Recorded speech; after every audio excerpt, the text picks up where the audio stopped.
안녕하세요, 여러분. 오늘은 트럼프 2.0 시대가 우리 경제에 어떤 파장을 몰고 올지, 또 그 안에서 우리가 어떻게 대응해야 할지 이야기해보려고 합니다. 트럼프 대통령이 다시 집권하게 되면 1.0 때와는 완전히 다른 시대가 열릴 가능성이 커요.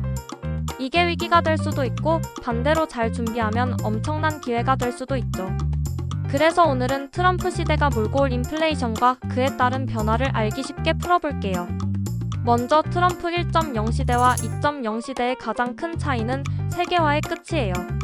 예전에는 미국 중심의 팍스 아메리카나 덕분에 세계가 안정됐고, 기업들이 제3세계라 불리던 지역에도 마음껏 투자할 수 있었어요.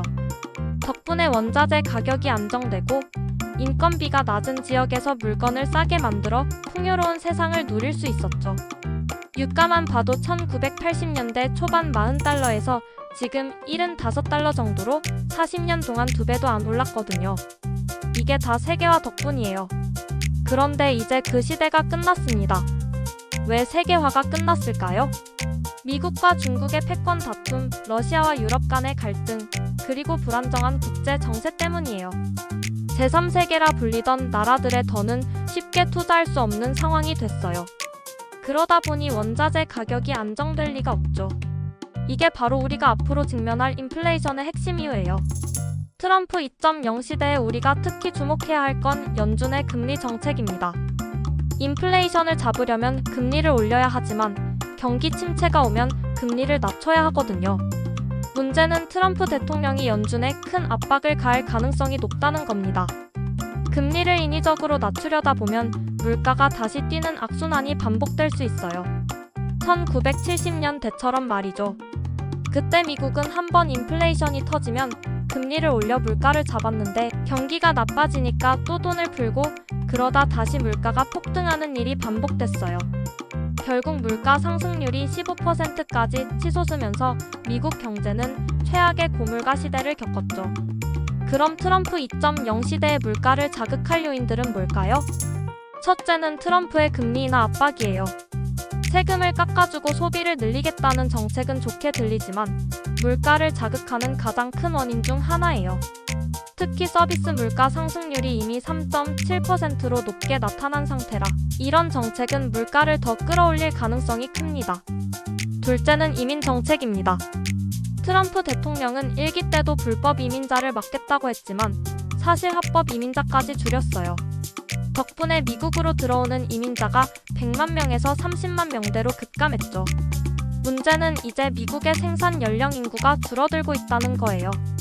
출산율이 1.6으로 떨어졌고 15세에서 64세 인구가 줄어들면서 노동력이 부족해지고 있어요.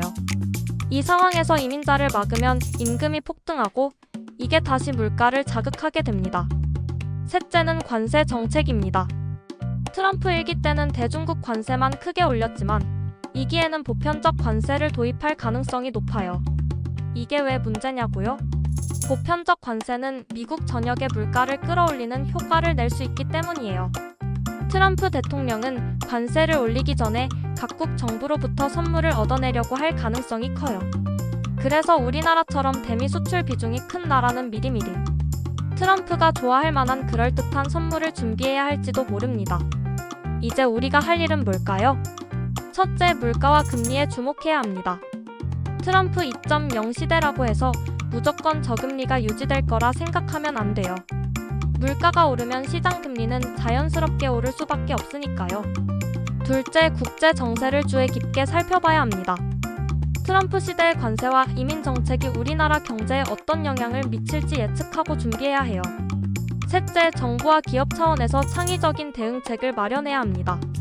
미국과의 무역 관계에서 손해를 보지 않으려면 트럼프가 자랑스러워할 만한 협상안을 준비해야 한다는 거죠. 여러분, 앞으로 다가올 트럼프 2.0 시대는 정말 쉽지 않은 시기가 될 수 있어요. 하지만 위기 속에는 늘 기회가 숨어 있다고 하잖아요.